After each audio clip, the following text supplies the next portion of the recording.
You know the old saying, where do I go to get my reputation back? Yes, I do. I'm familiar with it. Where do I go to get my semen back?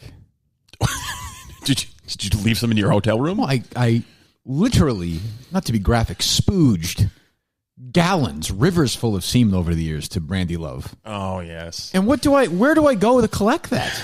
Do I go? I mean, listen, we're private investigators now. Do I go find the old toilet paper, the old sweaters? We might need the socks. We might need a semen sniffing dog. I mean, we're talking. You could fill they should have named a river after it. Hundreds of thousands of gallons gone. Children screaming. They could have been hours of your time. Millions of hours of my time. Millions. Think of the lives I could have saved if I had done this instead. Now I wasted it. Think of the times I put my shirt over my penis and rubbed away until I ejaculated. You could have over many wonderful stepmom scenes and next door neighbor and all these scenarios, and now gone because she's the biggest snowflake baby in the history of. I mean, just a child. What did you tweet? What was nothing? The straw that broke the camel's back? Literally, now in the past. When I have had these falling outs, I have said, boy, this person overreacted to this. Or, I maybe shouldn't have said this. I get why they did this because they hate me. This person's an asshole. This one, I am literally dumbfounded by why Brandy Love, the world's biggest snowflake, typical right wing, it's amazing. And now she's calling me a left-wing libtard or whatever on Twitter. Yeah, you're a Democrat. So now, okay, why don't you tell the people at Barstool that, including the communists you just did a podcast with, which again, I'm not going to blame Barstool. It's not Kate's fault. I don't think Kate is dumping on us, do you? No, I think there have been times where you've criticized like Trump. Yeah, Trump. Yeah. And I think we tweet a video. He's an idiot. What do you want me to say? I've noticed sometimes when we tweet out that, we get a bunch of new followers who are left-wingers. I see that. And then when they see a criticism of Joe Biden. It's one of my greatest qualities is that the left and the right equally hate me. I mean, Brandy Love is as inflexible as everyone we mock on the left. Well, more so. I mean, look at these. We go over these tweets. So she unfollowed me, which I was joking around about. You think I care if this idiot follows me or not, really? I mean, like joking, like, really, it's not a big deal to me. So she unfollows me, fine. We had fun with her. She came on the show. She was a good sport. She did the videos. I was always appreciative. By the way, I fought for her with Mark Hannon at WEEI a couple of years ago. She was going to come on, promote. He said no. I fought for her. I said, this is anti-feminist, not to let her on. I still believe that. You're not going to see me shaming her because of her job. She's making a living. I perfectly respect that. I have no issue with that. There'll be no cheap shots. But she's saying that I'm emotionally unstable, mentally unstable, which is probably true, but has nothing to... She unfollowed me and she says, the fans suck. They're assholes. Honestly, Brandy Love, fuck you, you fucking snowflake asshole baby. And then hashtag 2A. You're going to come shoot me? I'm in South Carolina, stupid. Ride your horse. Come on, whatever you right-wingers, no irony in that. We'll take a car, come on down here, get your gun, and come find me and shoot me, you idiot. You get to shoot. Hashtag 2A. Shut up, you fucking posing right-wing loser. Fuck you. Trump lost the election. He lost. It sucks. I'm sorry for you. Get over it, sweetie. He lost the election. And I am not saying that's your job. You're proud of it. You should be. You were. I don't think you're particularly good at it. Others do. I think you're a fucking terrible porn star. But others think you're good. I've never thought you were. I think you're fucking awful at it. But that's okay. But people support you. You make a living doing it. But you're a fucking snowflake little fucking baby who's taking shots at my mental health. Which, by the way, your family has a history of. So shame on you. You're taking shots at me for this. Because why? Because I like Bruce Springsteen more than you? Yeah, I'd fuck Bruce Springsteen way before I fucked you, Brandy Love. Way before I put my dick right in his fucking asshole because he's Bruce fucking Springsteen. He's no snowflake. Unlike you, he's no fucking snowflake. You're a fucking little baby. Fuck you, fuck you, fuck you. So the weird thing is that in August, she reaches out and she's all wants to connect. Oh, my grandfather and my father, my great grandfather, they all committed suicide. I know this mental health stuff. Like, is there anything I could do? And I guess an election app. You put an election in the middle. Straight from the horse's mouth, you're saying. Yeah, yes, okay, go ahead. Yeah, straight, right after the election, all of a sudden he's emotionally unstable. Like, fuck him. Yeah, I don't even like. It's almost like someone kidnapped her and put someone else in charge of her Twitter account. It's madness to me, and like the stuff about the the libtards and hashtag 2A. Like, you're going to shoot me? Is that, I mean, that's... Well, that's the implication, yeah. Right, so if I show up on her property, which I would never do, she's going to take a gun and shoot me? Yeah, good luck, sweetheart. Why don't you come down to South Carolina? I'll be there. I'll be here all fucking day, all day tomorrow. Come with your gun and shoot me, tough guy. I want you to do your tough guy fucking act on Twitter. Like, oh, I'm this crazy, I shoot guns. I'm not afraid of masks and whatever, you fucking idiot. But then there's also this kind of like feigned ignorance where she says, like, I believe he's now a podcaster. Like, what the fuck are you talking about? It's bullshit. She's just, and it's not, and some people, I go, and she's not joking around, by the way. There's no act. Like, she's a fucking lunatic. No. And great. And you know what? I think she's emotionally unstable. It's a weird thing where there's a subset of conservatives post-election where if you're not like fantasizing about violence against leftists and pretending like Trump won the election, then you're not, conservative enough. You're out of the club. I didn't realize she was a lefty shitbag like you, she said. Okay, whatever. Not sure what happened to him. I wanted to show a couple of times, but refused to participate in their childish BS drama. I don't even know what that means. I literally, unless you went off the reservation I'm not aware of, I have no idea what she's fucking talking about. I guess it's unacceptable. It's okay. I've been trolled and bullied by worse. Who the hell is bullying you? Now you're being bullied. Are you tough? Are you tough or not? You're threatening to shoot me. Who's bullying who? I have no idea. Fucking shoot me. I'm gonna shoot him. Shut up. Shut the fuck up and pretend you're a fucking stepmother and fucking do your things that people like and shut the fuck up. What were you saying? Oh, I was just reading through her tweets. It's lunacy. Bizarre. Yeah. Was it the Bruce Springsteen Call thing? her up. We have her number, right? Yeah. No, I fucking even understand.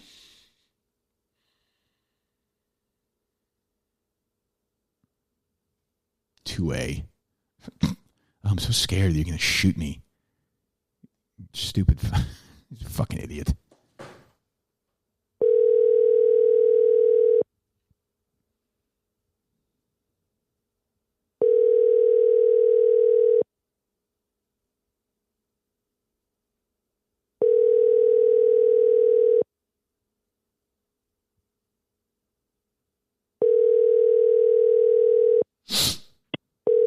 But whatever, fine. I mean, I mean, like, I thought it was funny that, I don't know, the whole thing was funny. She's like, and again, I think that's, however she wants to make a living is great. I don't care.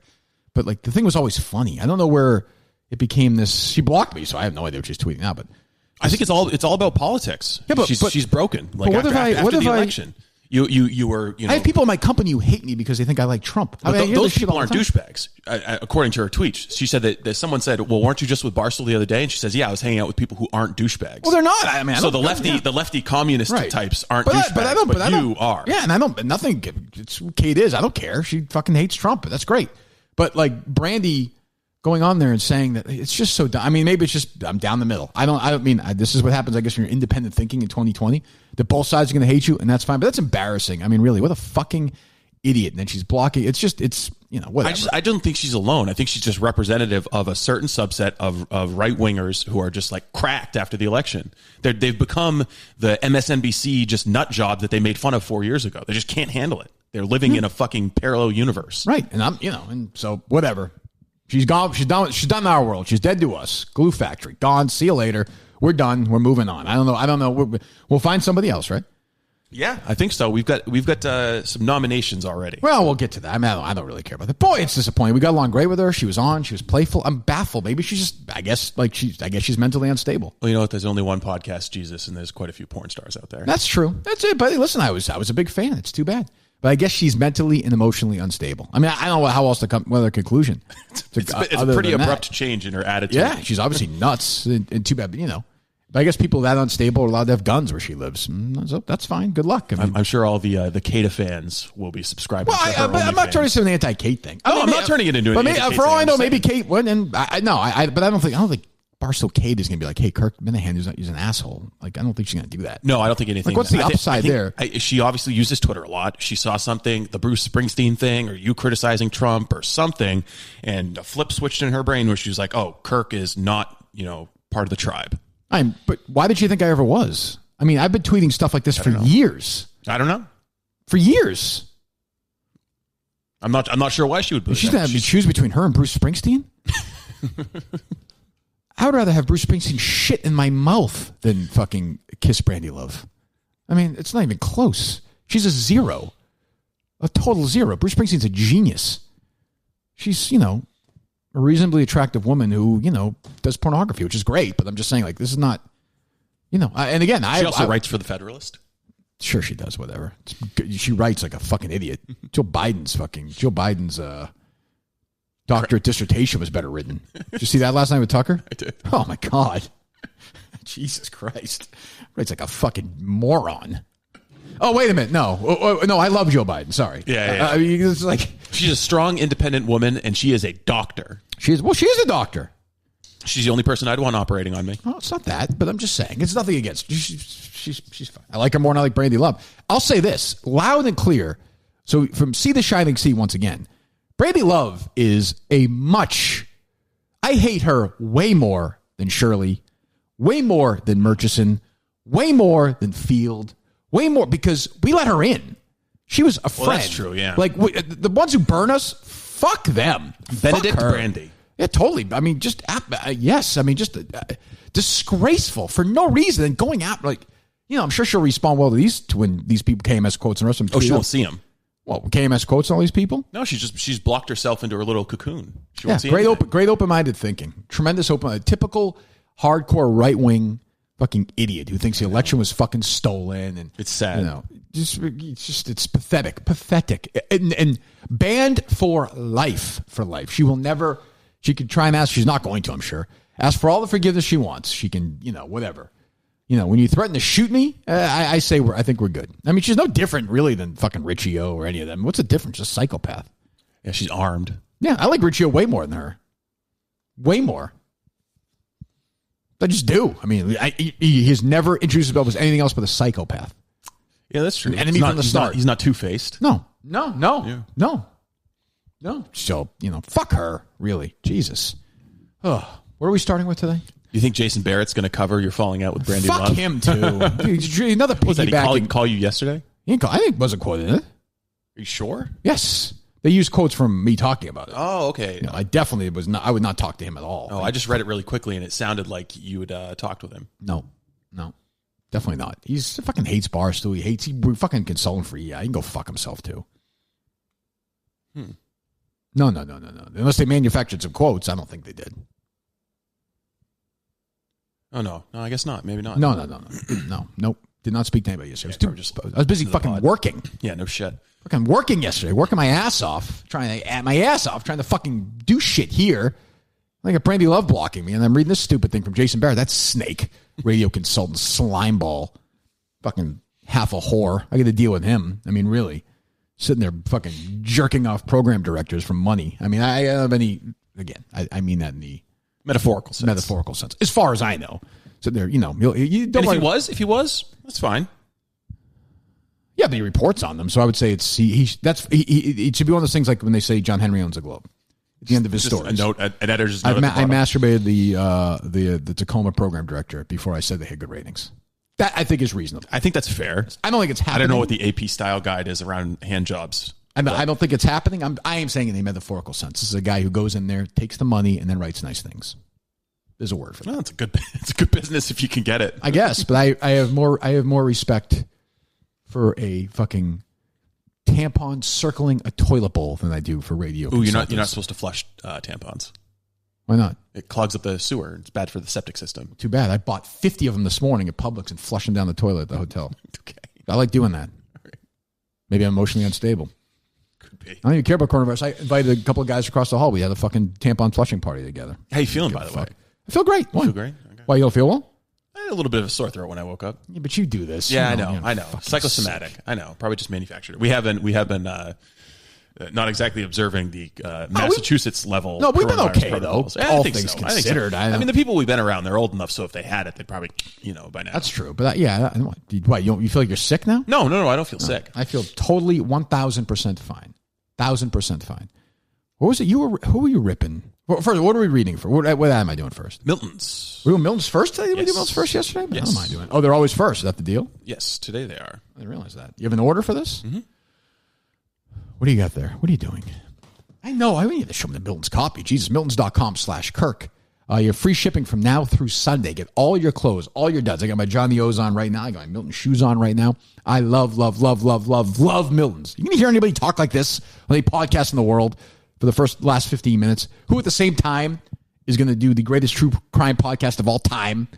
You want this talent to go away or not? Milton's, by the way, has had my back against Murchison, against Riccio, against WEI, against Brandy Love, all the time. They are loyal. So go buy some clothes right now. Miltons.com/Kirk. Code Kirk, and that's free shipping, correct? Yes. For all the wonderful clothes, which we love, love, love. Or Chestnut Hill Square, Chestnut Hill, whatever I said yesterday, in South Shore Plaza, in Braintree. But if you want your clothes before the holidays, go there right now. You get free shipping right now through Sunday if you go to Miltons.com/Kirk to get your great clothes. Our great partners, the original sponsor of this guy, this man. Go to Miltons.com/Kirk right now. What were you? You were dumping on that one of these psychopath men, the fans from Vermont or something? Team Robinson. He sent you some video. What? Yeah, no, it's a weird thing because he was like came on Twitter and was supportive, but now he's like trying to FaceTime me and he's trying to FaceTime Turtle Boy, and I don't know if he's like back on mushrooms or something. He's not going to support you or something anymore. Yeah, I guess he gave like a donation to Turtle Boy and thinks that entitles him to go away. Don't listen to my. Please, I'm begging you not to listen to my show anymore. You loser. Yeah, you did that before. It didn't work. Go away. Who is he? He's Team Robinson. He was up in Madawaska. I don't know. Who is he, though? I think he was on mushrooms up in Madawaska. Oh, the guy was staring at me while I ate? Yeah, go away. Please go away. I'll pay you. I'll pay you $600. Go away. Please go away, you psycho. Leave Steve alone. We're fucking doing real work here, you shithead. You fucking dummy. Well, he hasn't contacted me in a while. This was like last week or the week before, and Turtle Boy just reached out of the blue and was like, hey, do you know who the hell this guy is? But leave him alone, too, you maniac idiot. on Twitter. Jesus Christ. Go away. Ugh. What else is going on? So you asked for some Charlie Kirk so that the fans could share the South Carolina experience that you had. Yes. Well, one second before we talk about pornography, our new porn star for the show. Did you listen to any of the wrap up show yesterday with Justin or no? I did not. No. He was talking. He had what's his face, the cunt on Red, and they were talking about their favorite porn or whatever. And Justin's. Oh God, do I even want to know? Call him up right now. Is he up or no? It's 10:19, so no. I don't know. I think he's very self-conscious of being asleep when we call, so I think he's getting better at it. Steve, well, I'll tell you Steve's story about how ethically slimy Steve is in this investigation at the moment. What the fuck are you talking about? Potential money donation you were talking about yesterday? Why is that slimy? Well, we'll let the listener decide. Okay, fine. Won't be the first time I give money to a con. What's the Fox News? We watch, you decide. We what? What is it? We report, you decide. Yeah, exactly. Pick up the phone, you idiot.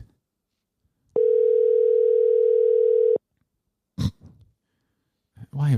I know. The thing is, though, it's just as much fun when he doesn't pick up because you get to hear that voicemail. Is that the only you who you have? No. Can you use only you? Like a you? Whatever. No matter. Hi, it's Justin. Please. What a terrible employee, though. Really. I mean, really, it's unbelievable. I want to wait for him to give his version. But go ahead, grab the Yoo-hoo for a second, and I'll talk about Simply Safe while I grab the Yoo-hoo, Steve. SimplySafe.com/Kirk. I am telling you, what Steve and I have been through this week is unbelievable, and I think the next 2 days might be the craziest. SimplySafe.com/Kirk. Are you having another one? How much? I mean, it's a tremendous amount of sugar, Steve. Do you like you? Is Yoo-hoo as good in the can as it is in the glass? I don't think. Yeah, it's pretty good. This is the most Yoo-hoo I've had in like the last 5 years. It's really good. It's good. Not as good as Simply Safe. SimplySafe.com/Kirk. SimplySafe.com/Kirk. When you go there, first of all, if you sign up and you go to SimplySafe.com/Kirk, you sign up, you get a free HD camera and a 60-day guarantee on return, correct? Which you're not going to need because you're going to make your house safe as can be. And I put the call to the Minifans loud and clear. I will go to your home, one of you, and install Simply Safe. So start bringing in the nominations. We'll make it happen. Very easy. I've done it. You'll do it.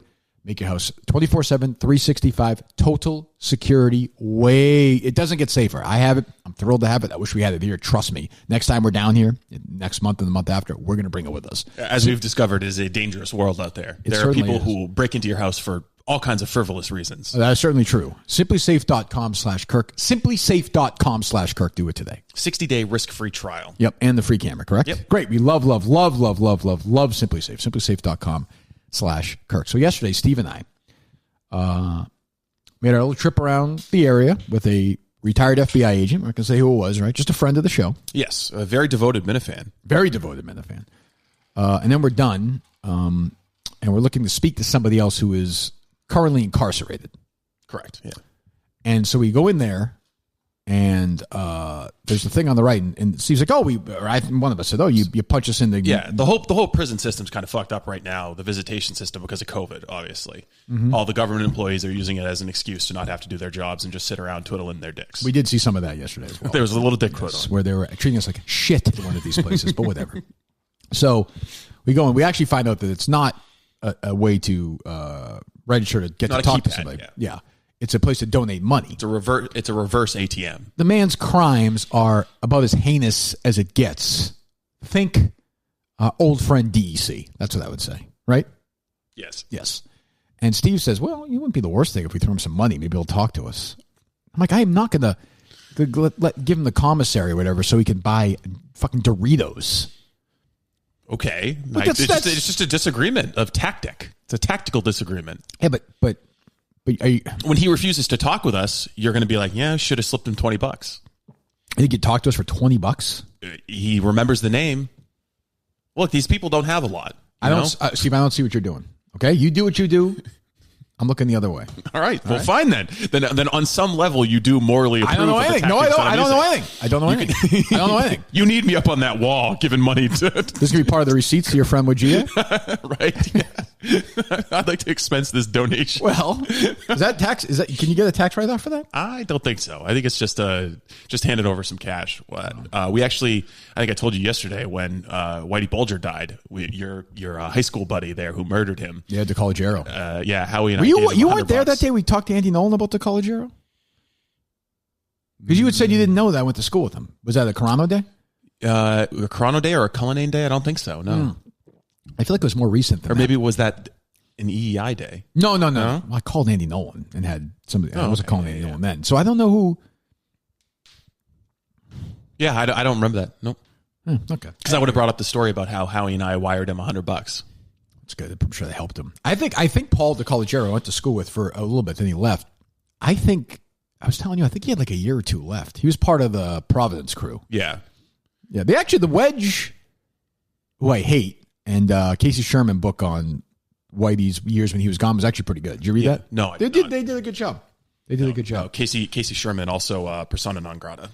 With who? In the car. Okay, well, you're not in the car family anymore. I know, but I for some Why, reason, he's short? For some reason, since I started working for you, I haven't wanted to revisit Whitey Bulger. It hasn't been the most useful reading. Is this like are they like a war over who? No, I can't. I don't know exactly what the details are. They did some live shows together and then stopped doing live shows together. So it's very short. He is. I've never met him actually. Oh, he's a nice. I've never even. Talked I like to him. I hate Dave Wedge. I do. I don't remember why I hate Dave Wedge, but I do hate him. Yeah. So why do I hate him? I don't know. So it sounded that'd be a good show where I wonder why I hate people over the years and then try and figure it out because there's some people I hate and I can't remember why. Well, do you still have the list on your phone or written down somewhere, or is it just all up in your memory? No, it's up in my memory. Yeah. Like people are tweeting me that because I guess Gary Tanguay, my buddy, is going on EEI tomorrow. Well, he's not going on EEI. He's going Greg Hill. He's doing the Christmas fill-in shift. I mean, how angry am I going to be at Gary if he's doing a fucking Christmas fill-in show for Greg Hill? I feel more pity for him. Yeah, exactly. It's kind of sad. And I love Gary, so he's not part of that. It's just I never met Gary, but I did enjoy him when you guys were doing the show together. And my first thought when I saw that he was going on EEI with Wiggy to do the Christmas shift was like, sad. $200 to go do that. Yeah, no. Well, I mean, chemo's expensive. Don't say that. He's a great guy. Don't chemo is expensive. But you're saying it to be a jerk. Don't be a jerk. He's got bills. We all got bills. Everybody's got to pay bills. Don't be a jerk. I love Gary. What? Charlie Kirk. Yeah. On 94.5, The Answer. I saw The Answer's lineup this morning. Care to guess a couple? You know any other shows or no? You're listening all day, so you know. Well, it was Mike Gallagher, he's being filled in for today. By who? Some guy I didn't recognize. Some drip girl filling in, woman filling in. Trish Regan. She's like, she's great. I'm like, listen for 2 seconds. Trish Regan. Awful. Another zero. Then it's Charlie Kirk. I saw Denny Prager on there. Sean Hannity. Larry Elder. And Larry Elder, and then Mark Levin. Yeah, and then the best of Dennis Prager overnight. So you get it again. What I like about that station, Dennis Prager is a very calm, reassuring voice. I bet you in the course of that station during the day, there's a tremendous amount of diversity of thought. I bet a lot of disagreements on what's going on in the world right now. I haven't experienced that. You could fit in right. That could be you. It shows I could be the diverse one. Charlie's only on for an hour, 12-1. Well, it's because he's so fucking potent that with his idiot say raw yesterday. masculine conservative thought big guest, coming out of him. Big guest in 4 minutes. Big. He's like the Scorsese of Netflix. Well, what the fuck? Yeah, no, I'm sorry. I dropped the ball. Well, Scorsese was on Netflix. The Irishman was on Netflix, Steve. So the Scorsese of That's Netflix true. would be Scorsese. That's true. So he's like the Scorsese of fire. I guess. Well, we're going to ask him. What's his name? His name is. It's not good. George Miller? No. George Jones, I think. No, it's not. No. Oh shit. Is it? That can't be his name. George Ford. George Ford. Do we know how old George is? I would say he's probably like your age, maybe. Oh, good. I Maybe want to a get little into older. the mind because I actually think this might be an interesting process. Yeah, he's got a couple of different companies he runs. He owns like 12 stores out in the West Coast. He lives in Washington. Washington State. Yeah. So it's nice. He's reaching out. You're calling us in a nice early hour. I appreciate that. Well, it's nice of him. Give me a little Charlie Kirk here before you're struggling with this fire. What's going on here? Yeah, this TV's bizarre. What was that? I just Joe heard? Biden gave a speech, but what I thought was super interesting, I meant to mention this with Martha, but when you're on live TV, you get so many different thoughts, and you just have to do your best to package it. And I was more responding to Geraldo than anything else. What a And it was sentence. a good conversation. I mean that. Of course, one second. Before Before we pause this. I should say, as he was leaving. Sorry, Charlie, shut up for a second. We talk about interesting sentences. Steve Robinson yesterday, while we're talking to people, said the following sentence, asking a question. This is all off the record. I don't know what it's you're not off the doing. record. Spilling all of What are you this. talking about Stuff. off the record? These are proprietary secrets of our If investigation. somebody can piece that together, I'll give them a lot of credit. It's theirs. When we were done with one of the interviews, Steve said to one of the women, "Can you send me some of the recordings, the information about the glass dildos again?" No, what's the sentence? What is it? They were barbed wire wrapped dildos. Yes. And dildos with glass embedded in them. In them, yeah, right. No, the glass embedded dildos, right? See, one of the things that makes me a good investigative producer is I have this burning curiosity About dildos. And when someone says that an individual was in possession of barbed wire wrapped dildos and dildos with glass embedded in them, I immediately Your think, eyes light up. what is the utility of a barbed wire wrapped dildo? Well, look, if everybody's agreeing and we're all on board, then I think it's fine. It seems like it would be a painful experience. But what I'm just saying is, when is that a useful thing? And also, the second time around, I feel like it's less useful. Well, yeah, I would think the magic goes out. You're struggling. Can you even find the fire here? There you go. What do you want? You want Go with the fireplace, classic. birchwood, fireplace I'll for let your you pick. home? I'll let you pick. Classic. All right. Well, I think this is the one we haven't done. This is a good one. Got a couple of seasons on this. Well, we one. pause it and then we'll go through it with him. You know what I'm saying? We watched the whole first season. We binged the first season. I don't think we watched this yesterday. I was watching a little bit last night. What? Did I stutter? By yourself? Yeah, I had a little bit of fire on. You were watching it? Yes, it's very relaxing. Okay, you're not here to relax. Well, after a 12 or 13-hour day, No, I think I no, can you're not. sit No, here and watch a no, fire while I'm no. doing work on my computer. Pause it, I said. I want to go through the process with George. Hey, we can call him now. Let's call him. It's 10:30. Call George. Still, the brandy thing is just mystifying me. It really is confusing. Maybe George will have an answer. Maybe he's worked with her. Good morning. This is George. Hey, George, what's going on? This is Steve Robinson from the Kirk Minahan Show. You are live to tape with Kirk. Hi. Good morning. George, how you doing, Morning, buddy? everybody. Really good. Thank you. Good. So, it's a long story, semi-short. So, Steve Robinson, we're doing a show in Boston. We're down in South Carolina right now because we're working on another project, but we're taping our podcast every day down here before we go to work. And Steve, I went to his place to tape the show, the place he's rented, and he's got your fireplace thing going, and it says directed by George Ford. And I, as a huge film fan, I have to say, I first mocked it, but then I was like, it's kind of interesting. Like, somebody actually does have to direct this. That's right. What is like the direction? Now I understand it's not like directing, Lawrence of Arabia or something. But what is the like when you say you direct Fireplace for Your Home, which we're putting on right now, Steve? Go, which I find very comforting. What is the direct? Like, give me as much of the process as you can. Oh my gosh. All right. So the process is, it took 2 years to film that thing, and literally the direction, I've had a lot of people asking about that, and the way the wood burns, the type of wood used, the wood density, all of that are factors. The wood kindling underneath that fire, it's cedar kindling, and it gives it the crack and the pop. And then the type of wood, I was weighing wood. It was a nightmare. So when you say 2 years, so were there just a million attempts that were just thwarted? Right. I would say I quit about 1,000 times. Jesus. It was just, it turned into something, one of those things that you just really want to get finished. Yeah. And it just never finishing, but you just never give up. And I just kept doing it over and over and over. And it was insanity. It has to be one take, right? It does. And that's the whole problem. So that's why it's, often imitated, but, never really truly copied. It's so difficult to do. And that's why you don't see a lot of fireplaces in big screen shows, because the cameras, they all interpret that spectrum of light in a different way. And usually it turns out to be really bright white, and it ruins the rest of the shot. So they stay away from any type of fire. Do you just like a business question? Do you do this and then pitch it to Netflix, or do you sign a deal with, how does it wind up going to Netflix? Yeah. So that's a tough road too. The show business route is tough. You got to know people, and I didn't know anyone, and so you have to just kind of scrounge and gravel and grovel, and it's tough.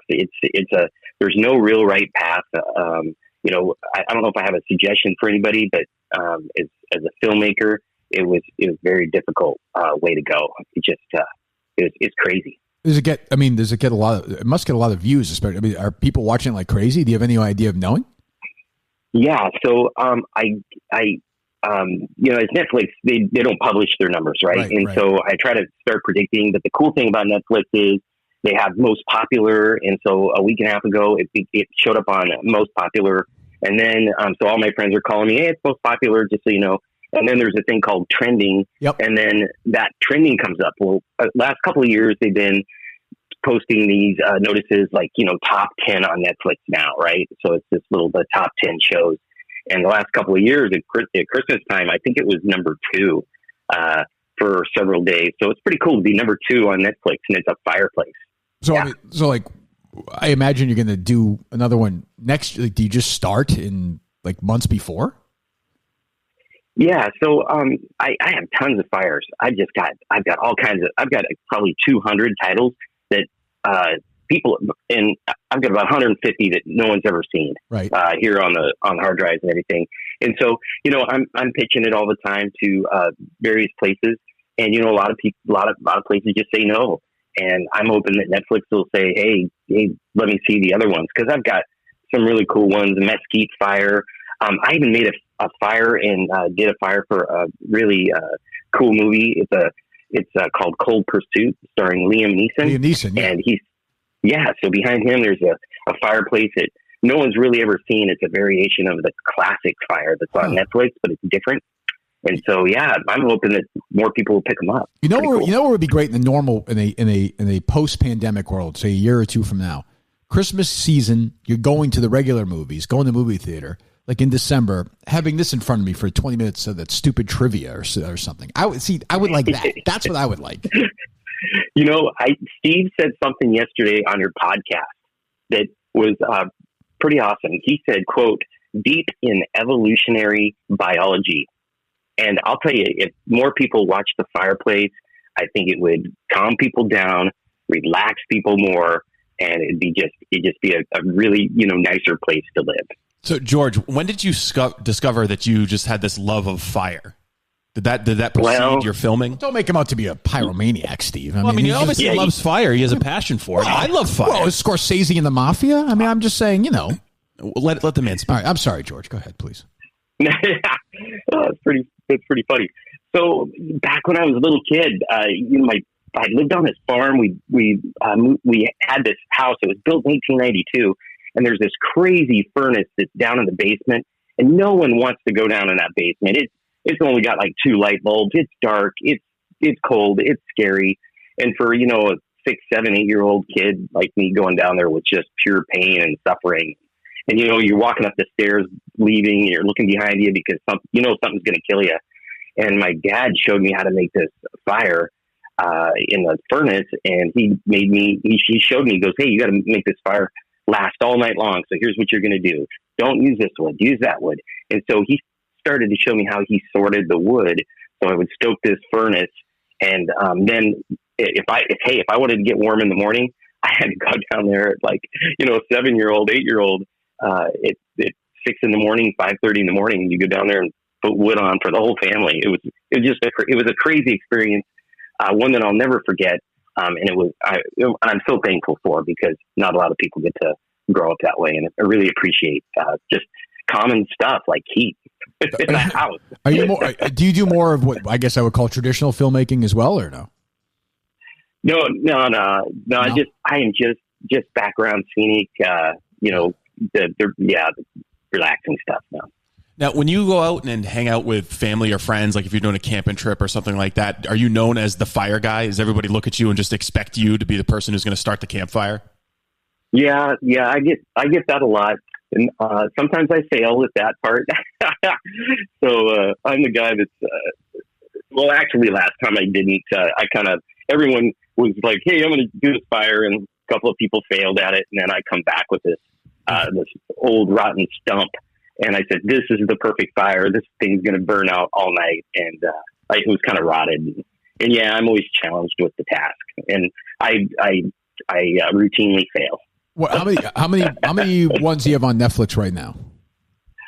Man, there's so many. There's variations. So I think there's maybe 4 or 5 variations of the 2 common ones. The classic fire that I made in 2010. Right. And that's a story in itself. Holy smokes, the reason I made that. And then the Birchwood fire I made afterwards. And then hopefully they pick up my other stuff. I've got some 3D. I was the first on DirecTV with pay-per-view with a 3D product. And that was pretty cool. First in the world that I know of, and some other stuff. Yeah. Yeah, so I mean, I appreciate, because my first reaction was like, you start a fire and you put a camera on it, but it is way more intricate than that. I mean, and I do appreciate that.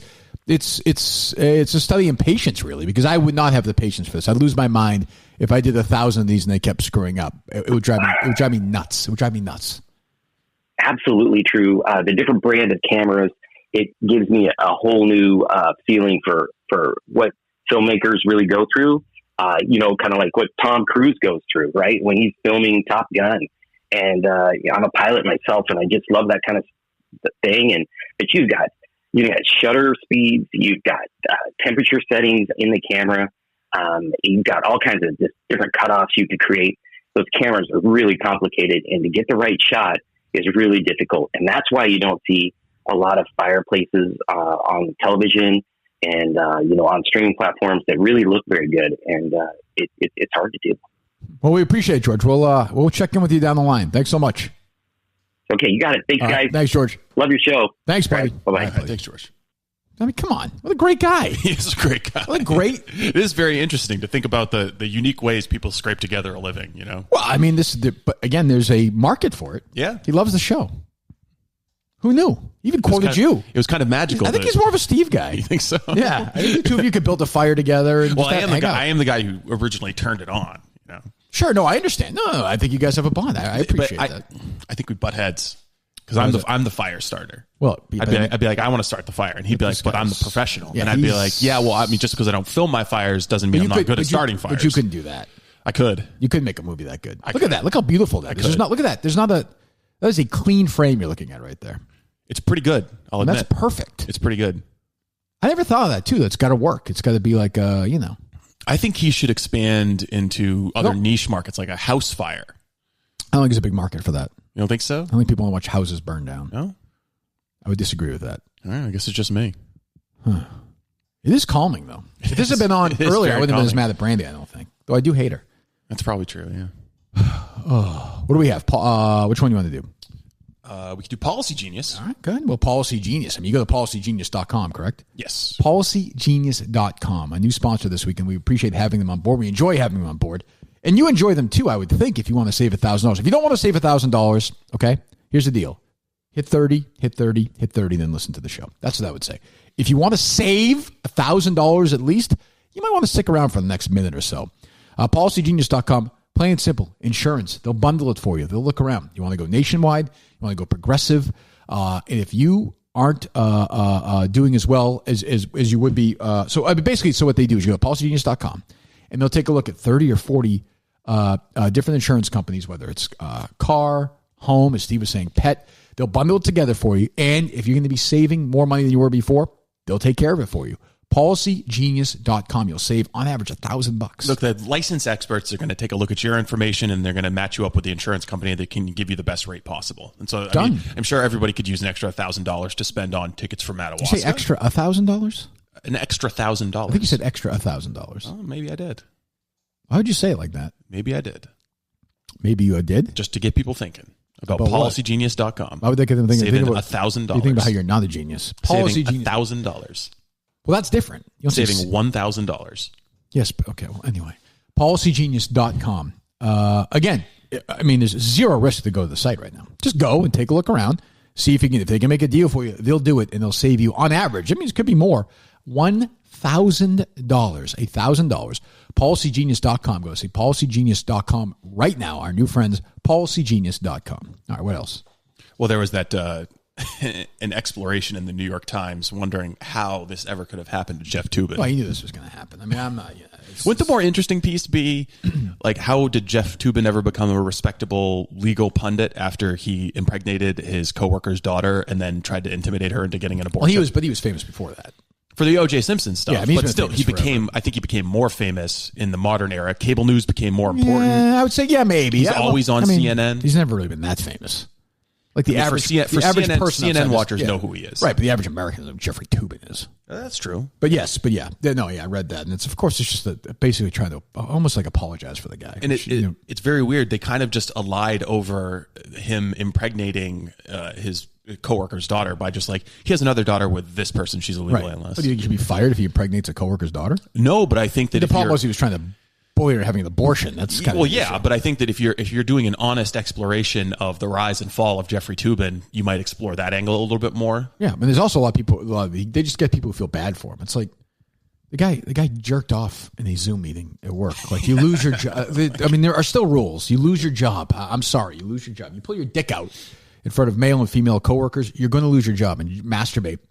First of all, you're not. Forget how lewd it is. You're not fucking paying attention. You're fired. Like, you're gone. Like, what the fuck are you doing? This is not even a conversation. And I guess also on the note of disgraced journalists, you saw that the University of Texas is giving Dan Rather an award, a journalism award. That's no surprise. I mean, no surprise.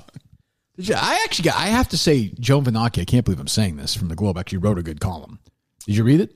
I thought it was good. I did. I'm still wondering what the catch is, though. Well, I know, but I'm just saying, she's saying, this is somebody in the Globe saying, why are you shitting on Melania Trump all the time? So do you think that if we look back over the previous issues of the Globe, we wouldn't find any column of course. in the opinion section making fun of Melania for sexist reasons? I'm saying she wrote it through Joan's Twitter account. Do you Maybe, think we'd find but she still wrote Melania? it. She wrote it in the Globe. I mean, you don't see it anywhere else. And she linked to a good thing, which is incredible to me. This fucking comedian, which, again, I have no problem with, but just a double standard, goes on Stephen Colbert's show. Did I send you this link or not? Yes, you did, yeah. And she just, first of all, Colbert's show is so fucking awful. She goes on there, and again, season at the White House, where this weekend they continue to throw packed holiday parties with unmasked guests. Before he did this. No, I certainly hope to make the most of Christmas, because New Year's is going to be a party in the ICU. Of course, the White House already kicked off the holidays by unveiling First Lady Melania Trump's Christmas decorations. And following years of somewhat controversial choices, this year she went with something truly unexpected: Christmas decorations. And the First Lady also released her usual holiday video where she wanders around the White House looking at decorations all by herself. It's like a scene from a Home Alone movie. Do we have her? With fewer appearances we've by got the her. president. I just wanted to set up. He's awful. I don't know why they're not inserting a laugh track there. He's just fucking drowning without a laugh track. He's awful. One trick pony on the old show, and now he's himself. He's just like everyone else, just a whiny liberal fucking baby. Melania Trump, Madam First Lady. Hold on. So again, I always ask this question. Just pretend it's another First Lady. Just pretend. And you have somebody doing this accent for this person. Go ahead. Melania Trump. Madam First Lady, thank you for joining us. Merry hello and Merry Christmas to you, Stephen. And to you too, ma'am. And I have to ask you about hosting these controversial holiday parties at the White House. Aren't you worried that all your guests could get sick? Oh, who doesn't wake up a little sick after a good party, eh? Besides, I've always considered nausea a side effect of spending an evening with my husband. Okay. All right. Good. I mean, how unfunny is this? It's just but anyway, my point is like, just again, imagine if Jill Biden was from another country and some comedian did that, or somebody, a radio host, right? Heaven forbid she was from Venezuela or Mexico or something. Just destroyed. It's so unfunny. It's fucking typical double standard bullshit. Fake laugh. Okay. Now I see your trees there. You seem like you horrible went with more comedian? traditional decorations this year, ma'am. Oh, yes. After years of buying spooky decorations from the Halloween store, I finally wanted to express the real Melania. So how many people does that joke actually appeal to? Like, how many people in what I always say. America have been following Laura the left wing criticism of Melania for not having Christmas decorations that cohere with their view of what Christmas decorations should be? Laura Eileen Benanti is an American actress and singer born in New York. So, she's born in New York City, Serbian, German, Irish heritage. So she's just, just typical, I wouldn't call it racist. What would you say? Wherever Melania. Where's Melania from? I always forget. Melania's from Slovenia. Yeah, just Slovakia. Anti-Eastern European. Correct. Yes. Just bigotry, pure bigotry, plain and simple. Which it's a double standard. She would never go do a Hispanic accent to make fun of a Hispanic politician. She would never do or that. An Asian politician. And the other thing is, I just get back to obviously she's not writing this. This is Colbert's joke writer. Did they have somebody go on to make fun of Nancy Pelosi though, or no? I don't think so. Right. I mean, that's what I always say though, Steve. Like, they are basically, this is what comedy has become in America now. Kimmel, who's just a Fallon, who's just doing it because he feels bad that he got Trump, you play with Trump's hair and tickle his nuts. Noah, Colbert, they have said, fuck you to every state between New York and California. I think it's even more than that. I think that Christmas joke, maybe 0.01% of the population couldn't understand what the joke is, and then even fewer than that laugh. It's also, I'm fine if it's funny. Like, I'm not say do whatever you want. I don't care. It's just a double standard. Well, it's just I liked Colbert when he was on Comedy Central doing the Colbert Report, even though my ideology, my politics were the butt of his jokes, right. but it was funny. It was funny. Yeah, it was good. funny anymore. He's just a fucking grump. Oh God, it's So I awful. took these beautiful, perfectly happy trees, dragged them into the White House, and covered them in glitz, so you don't realize they are slowly dying inside. Well, it does look good, and I'm actually curious about your thoughts on Christmas. Because of that tape that was secretly made of you, it sounds like you don't really care for the season. Again, this only Stephen, relates to 1% of the country. Besides, I was just quoting from my favorite Christmas carol. Who gives a about Christmas? Who gives a Okay, I can't listen. I'm going to throw up. Oh. Well, she said nothing wrong in that tape either. Nothing. No, she didn't. Really, she didn't at all. People are like, oh, she's anti-immigrant. I'm like, what the fuck are you talking about? She's sitting there saying, why do I have to pretend I care about Christmas? She's right. I mean, fucking cares. Oh, that's so awful. It's so fucking bigoted and double standard. Oh, just horrendous. How many people do you think are watching that? Couple. I mean, probably more online, I would think. Yeah, not a million. I don't think anymore. I wouldn't think. I can't imagine watching that. The hell's pinging you? And where's Idiot Justin? I would have to say probably still sleeping. I'll call him again. I've also got a clip from your old friend Jerry Callahan. Oh, good. Our current friend Jerry Callahan. Soon to be former friend.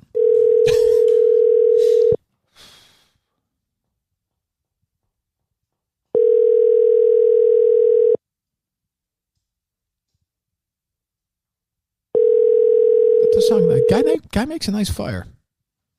Guy makes a good, way better than you could ever do. Would you film it? Get some your fucking Captain Swing a Dick. Let's see you do that. I'm going to hire him to come film the funeral pyre that I'm burned on. I think plenty of people would chip in for that. Hi, it's Justin. Please leave a message. Asshole. It's not a great look. I mean, when do we fire him? Seriously, I'm being serious about this. Yeah, I know. You're in charge. I know. I mean, it's it's getting close. I mean, what are we doing? It's I mean, what the fuck? Think of what we're doing here, seriously. Like, what the fuck? You can't answer the phone? Yeah, no, 10:51. That's a not answering the phone. That's a rough look. That's a second call. Yeah. Oh, Jesus, God, let me hear from Jerry. He'll put me in a better mood. All right. Cullinane brought up Portnoy, and I know you'll like this, Cullinane, but I have a bone to pick with Portnoy. I have a criticism. He gets all this credit, including from me, when he does these rants like he did the other day about shutting down the restaurants. I'm just going to say this, Dave, El Prez, have some balls and name names. He sits there and talks about politicians and government leaders and goes off on them, and he should. But he knows their names. He knows it's de Blasio. He knows it's Cuomo.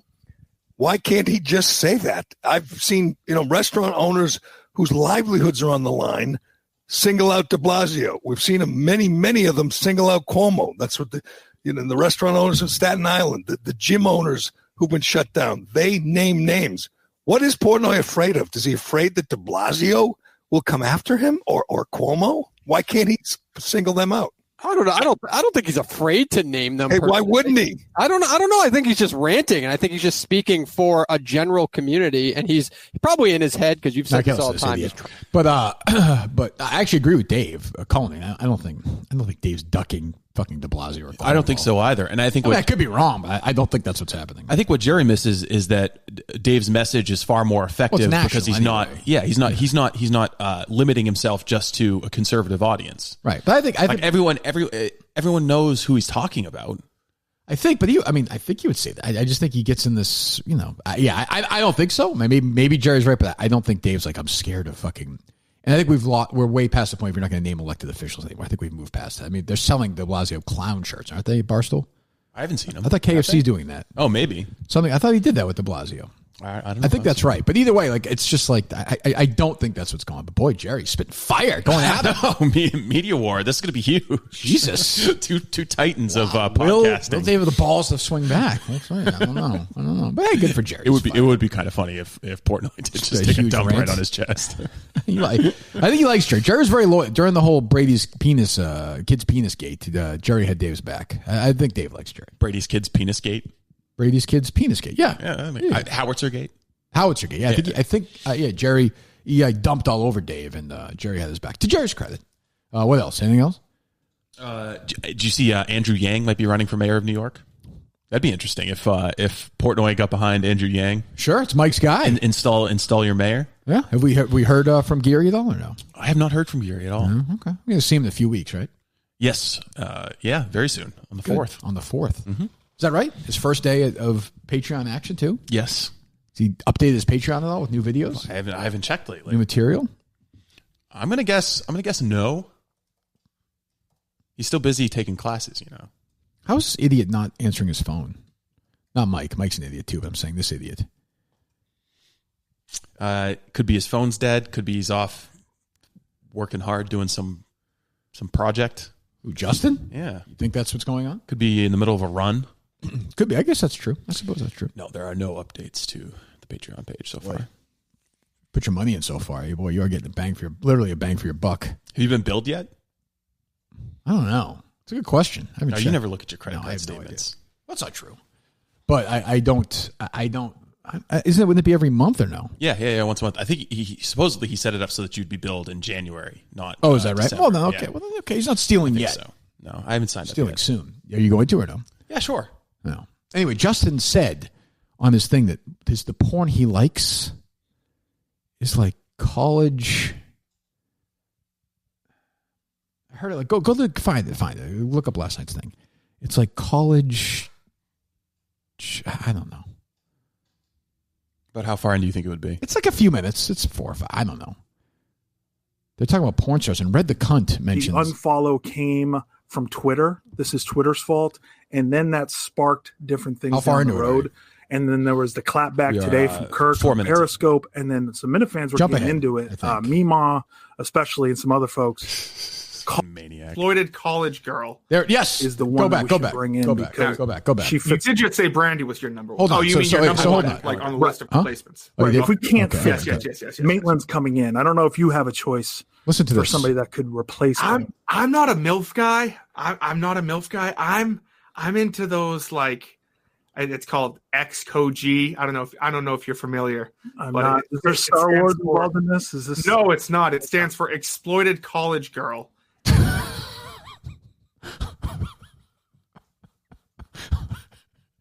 What? It's a representative of our program. All right, I think you might be fired. Well, he explains it. He let me give his explanation on why Exploited College Girl is his pornography. And it's a video where for once I actually agree with the look on Red's face where Red is like, what the fuck is this psycho talking about? College girl, like they come up, they fly her into Arizona, and she's like, oh, I'm so excited to do my first porn. And they bring her to a hotel room, they interview her for a little bit. You get, it's one of those things. I like the younger amateurs. This is the most emotion that I've ever seen Justin display. He's like smiling. This is the only time I've ever seen him off smile. The drugs right now. Something happened. Go ahead. Now he's sleeping. Girls. So me and Kirk have very different tastes in porn. Exploited College Girl is this like the business that runs it? Is that the genre? That's the actual name. It's a terrible name. But they do a great job. It's terrifying. Some real bangers come fucking out of it. idiot is on here talking about he said some real bangers come out of that. I've heard. Yes, I hate him. Explain. He wanted me to think differently about him between now and January 1st. He doesn't answer his phone. He's on my YouTube page talking about exploited college girls, which I have to say, given the current environment, not a great look. No, not a great look. What an idiot. Now I understand it's rooted in some sort of fantasy, right? Well, yeah, of course. Okay. That's not that much less disturbing. No. I mean, what the fuck? I'm not going to look. It's porn. Granted, I will say what is he? He's 27, 28. I've never seen him smile before. And he froze. He's got a big smile on his stupid, fat, ugly face. He's how old? He's younger than us, was what I was saying. Okay. I have never liked exploited. At what point does it can you stop watching college girl porn? Well, exploited college girl porn, I would say probably always. Once you graduate from college, right? So this idiot, instead of working, pulls his sweatpants off, his big fat belly with his dick. I don't think we need to do this. What? And beats it to exploited college girls who are doing work for us. What a fucking lunatic. Now I have to do what? He just said it. What do you think? He watches it and doesn't master? He's so creepy, he probably does. He likes that the girls show up and they're like, oh, this is my first time. You psychopath. What? No, I'm just trying to process. It's not processable. I mean, just a lunatic.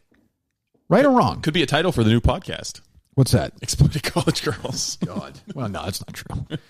Oh, God. What else? Do we get all our reads done or no? No, I believe we have one more. Box of Awesome. Oh, from great. Spoke Post. Box of Awesome, which is nice, clean, wholesome gifts sent to you, which is nice. Yes. You go to boxofawesome.com. You take the quiz. If you're a guy, you get guy stuff, men's stuff, guys, men stuff sent to your house. A $70 value or more, $45 a month. If you go to boxofawesome.com. Is it code Kirk or /Kirk? It's boxofawesome.com, code Kirk. Right. You get 20% off for that? 20% off your first box. I mean, how great is that? And then you can pause it any time. You're probably not going to want to do that. You will look forward to it. It's a little gift every single month. It's that little hit of dopamine. You come home, you see that you got a Box of Awesome sitting on your deck, and you're like, what the hell is this going to be? You know it's going to be awesome, but you get that little rush of opening up a package. Not even coming home. You're stuck at home all day because this dumb pandemic. That's true, too. You're stuck in the same rut, except once in a while that little Box of Awesome ring. And then you open it, and your world has changed. It's a nice escape. There's a parentheses in the middle of a paragraph, an endless paragraph, Steve. And you know what? It's the perfect gift to get the guy in your family too, because you could just go out there and spend $45 getting him a belt or a tie. He opens it up. It's like, oh, it's a belt or a tie. You get him Box of Awesome. There's mystery there. Correct. You don't know what it's going to be. You don't. Every month is a surprise. Boxofawesome.com. Code Kirk. Code Kirk. 20% off the first month. Boxofawesome.com. Do it today. Anything else? No, nothing real important. No? Let me hear Charlie Kirk. We lost Charlie Kirk because we went to our guy, George Ford.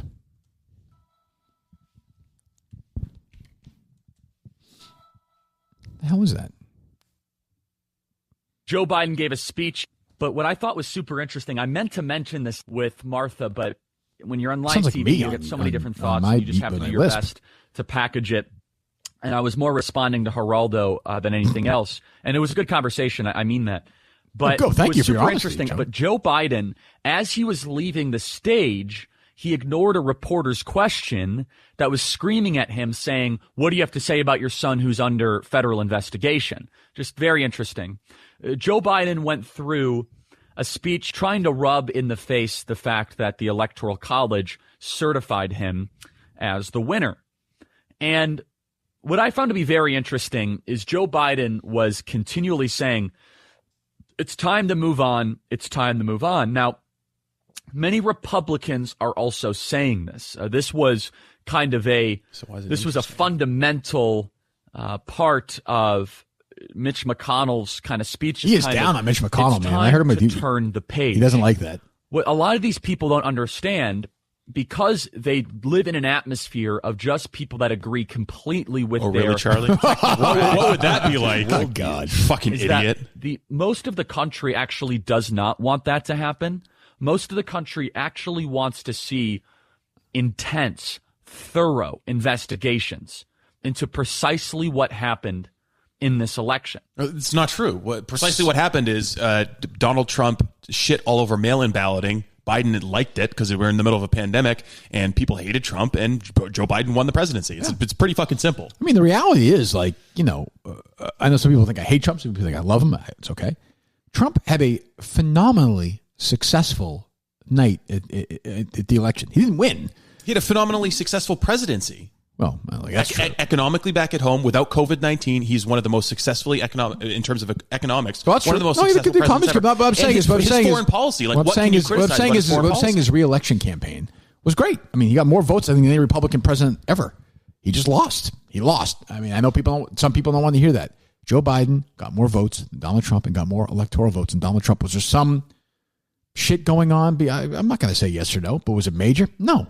Well, I mean, Trump lost. That's what it is. If there was systemic election fraud, the Trump campaign and all their attorneys have yet to show us any evidence. Oh, yeah. I'm a paranoid conspiratorial right winger. If they came up with evidence that there was widespread fraud and I saw it, I would be like, yes, okay, let's go to the mat. And they all got all the states got together and made a deal. They made exactly. A pact. It hasn't happened. There's no evidence of it whatsoever. So the conservative thing to do is actually to respect the electoral traditions of this country rather than trying to do unprecedented. You're telling me things a bunch of people got together. Look, I'll tell you this, okay? We have that many people. There's an old Hell's Angels saying I always use. All right, Steve? If there are three... Do tell. It's a good way to keep three people quiet. No. Kill two of them. No. Damn it. What is it? 3 people can keep a secret. If 2 of them are dead. Yes, exactly. That's right. I'm enjoying the hell. I should have brought my motorcycle jacket down here. You should have. Yeah. You'd have fit right in, actually. Damn it. I didn't think of that. Next time we come down here, I think there might have to be some undercover work. Why are you scratching your face so much? Are you falling into the trap here? Are you getting a taste? What is going on?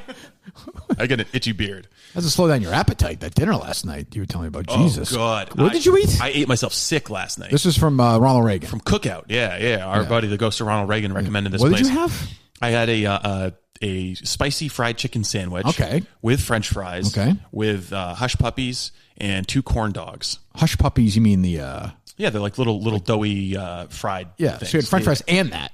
Yeah. And 2 corn dogs? Yeah. What'd you have to drink? I got a big unsweetened tea that's actually still in the fridge. I didn't... you saved that for later. Yeah, I saved that for later. So you didn't drink anything while you ate all that? You just gorge yourself? I just had water.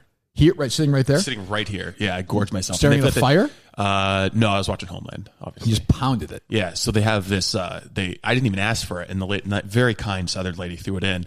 The Cookout sauce, like their special sauce. I'm pretty sure it's just like mayonnaise with paprika in it, but it's really good. And spicy buffalo sauce. Like Justin talking about exploited college girls right now. You're so excited. No, I ate every single last fucking bit of it, and I licked the little thing of Cookout sauce clean, and I laid back, and I was like, I'm going to be sick. Were you or no? I almost threw up. I had to lay down and take a little nap just to digest. Then you're okay. Got to get horizontal. You seem fine today, though. Oh, yeah. No, I'm fine. Are you going back tonight? Oh, yes, I'm going back. All that food was $11. Oh, Jesus Christ. What a deal. What a deal. I suppose so. So you didn't go there? I did not go there. No, I wanted because originally that was the plan. We were both going to go to Cookout. Yeah, well, yeah, but I didn't want you to eat like that. That would make me sick. Yeah, probably. It was disgusting. Well, you can do it again, though. Same exact meal? No. I'm going to explore that menu. The menu is good. That was a solid tip from the ghost of Ronald Reagan. And it's like, I know we were talking about barbecue, and some people proposition that as barbecue. It's not barbecue. It's just southern fast food. The science is burgers, hot dogs, and shakes. Excellent. You know what? Bojangles? Fuck Bojangles. I'm a cookout guy. Is Bojangles sponsored Barstool? No. I'm sure it's terrific if they do. Okay, well, thanks to George Ford, by the way. I mean, tremendous to get him on the phone. We tried Brandy. She didn't answer. And we tried Justin. He didn't answer. Twice. We'll try Justin one more time. Something about 3 strikes.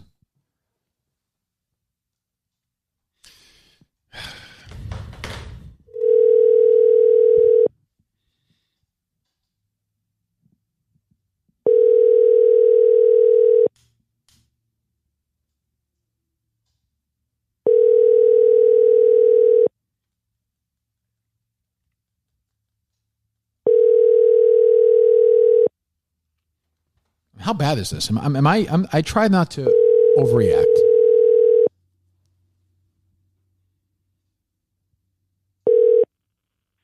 Hi, it's Justin, please. The message isn't even funny anymore. That's how bad it is. What? Should we be worried about him? I'm not. Okay. I'm just trying to imagine, like, if you woke up or walked out to your car, for some reason were away for your phone for an hour, and you got back and there were 3 missed calls from Dave Portnoy or 3 missed calls from Erica. I would answer. Right. I mean, I would immediately call back and say, I'm so sorry. And you'd be like, whoa, shit, what the fuck? You get a little bit of that pit in your stomach of like, what did I miss? I'm a little maybe not at your level. But I would immediately say, hey, I'm so sorry. Well, 3 calls indicated something really serious is going on. Exactly. Which we are investigating something very serious, right? Exploited college kids. I mean, that's just, we're trying to protect these girls. Well, Justin may end up being the subject of a future podcast. Oh, I mean, what a fucking idiot. Jesus. But anyway. So thanks to George Ford. And our final show here tomorrow. And Steve, we got a busy afternoon today, as always, down here in South Carolina. Mm-hmm. Back to work. Today is going to be an interesting day, I think. An interesting day. Yesterday was. Today was. And then, did we talk about 3Chi today? Oh, we did not talk about 3Chi today. It's probably 5. Jesus, good save, Steve. Go ahead. 3Chi's your guys. Yeah, 3Chi, they are the industry leader in Delta 8 THC products. So Delta 8 THC, which 3Chi, they've basically invented this entire industry. It's kind of like regular marijuana, which has Delta 9 THC, but it's the federally legal version of THC. The effects are the perfect hybrid of CBD, which you guys have taken. It's good for relaxation, anti-inflammatory, that kind of thing. So it's like CBD and Delta 9, similar buzz, all of the medicinal effects of Delta 9, no laziness, anxiety, paranoia, mental fogginess, none of the bad things people associate with cannabis. Delta 8 users report feeling more active and outgoing, increased confidence, none of the anxiousness and paranoia, like I said.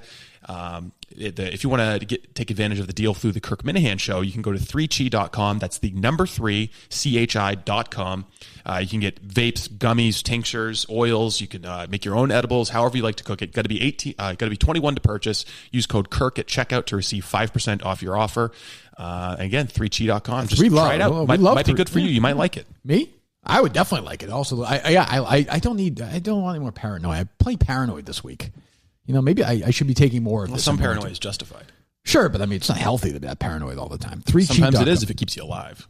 Okay, we're talking about 3Chi here. Okay, yeah. So for the people out there, Steve, the people out there, 3chi.com, 3chi.com. And Steve, thank you. Steve, retweeting Jason Barrett's story. Yeah, because I thought you talked with him. I just read it over real quick and thought you'd given him an interview. But I mean, it's publicity. What a pro. Call Carabas real quick. We should check in with him, don't you think? Probably a good idea.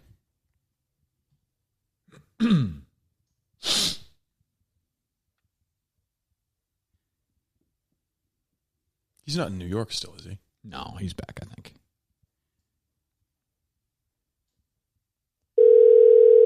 Trump tweeting about Nevada voting at this point. It's telling you Scott Baio now. Hello, we live to tape. What's up? How are you? Hello from South Carolina. How are you? I'm doing great. I heard that the hotel sucked. No. The hotel is great that I'm staying at. Steve is staying at a roach-infested Airbnb. Well, I can't deny the roach-infested part of it, but it's not as bad as Kirk has made it out to be. I mean, all the roaches are dead, Jared. Yeah, I saw the fridge. Yeah, all the roaches are dead. Can that be roach infested? There are dead bugs in the shower. It's gross. I mean, you're kind of a maybe you could stay here. I couldn't stay here for 2 seconds. No, I'm pretty bougie. If we're being honest. So I saw that you had that. We're now that we've had this falling out with Brandy Love, I understand you have a relationship with another adult film star. Yeah. So when I saw Steve's name pop up, I was like, this call could be about one of 3 different things. Oh, go ahead. And I'm in currently. I was in a beef with some ass clown on Twitter that I murdered. I just saw this. The guy about the book? Yeah. What is he this? Messaged me and he was like, "Hey, big fan. Can you help me promote my book?" And then I didn't respond. And then he started just talking a bunch of shit. And then I was like, "Oh, so we're just going to expose this guy as a pandering fraud." So we did that. Then there was also the Rachel Starr video, which I thought you would have at least acknowledged on Twitter. You didn't do that. I've been busy here, Jared. I've been busy. Oh, I understand. I've been busy. Fine. I've been busy. Then there's also this baseball tournament on Twitter, which the Minifans, I must say, have been very, you know very what? supportive. I swear to God, I was just about to retweet this. As I was calling you, I saw it. I'm going to retweet it right now. Don't retweet it. Save your bullets because this is the second round. I've got it in the bag. So last year, I did not. I did. By the way, I have a check next. I voted for you instead of Asterisk Tour, who I like. He's tremendous, but I voted for you. He's not tremendous. He's not. Okay. No. But you've won. You're into the Elite Eight. Yeah. So last year I was in this tournament. I was in the finals. I was in the championship. It was me versus Pitching Ninja. And it was 50% to 50%, Ooh. 40,000 votes into the finals. And then the anti-Barstool crowd got a hold of it. And they started voting against me instead of for Pitching Ninja. And they ruined all the fun. But I was like, this year is going to be different because now we have the Minifans on our side. So it's going to be a whole concerted effort. Damn right. I think I have a cakewalk to the championship. It's just a matter of who I'm going to face. Are we looking at John Heyman, who I hate, next?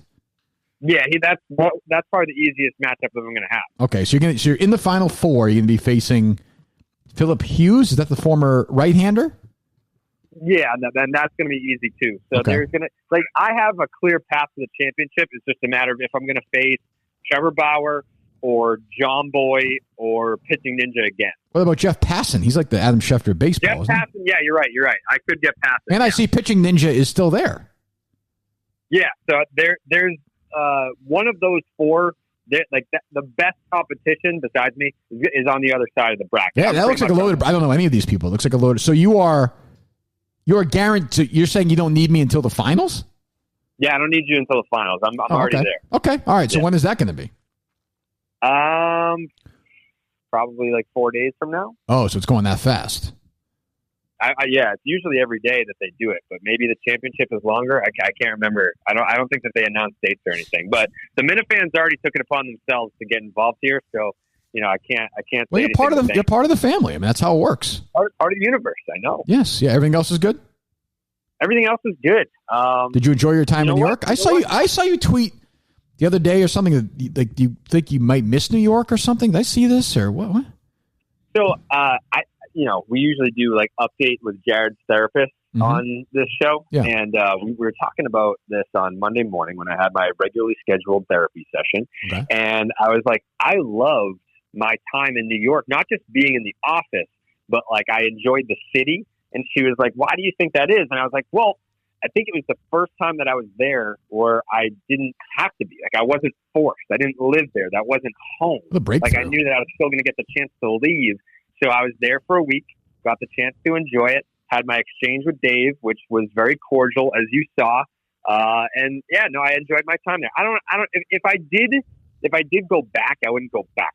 I would just get a second place, which we talked about the last time. You can't have ice cream every day. You know what I'm saying? Can't have ice cream every day. You can't. You go there. It's like when Blind Mike comes on the show now, everyone's like, oh, he's great. That's right. He does great because he's not on every day. Yeah, absence makes the heart grow Correct. fond. If you go back there in 3 months, you'll be like, oh, it was great. I had a good time. And you know when you go there that you're going to be back home. Right. And I also accurately predicted that, there's definitely still some Minifans that enjoy my spots on this show. Yep. But I was like, it's new guy syndrome and it's brand new toy syndrome.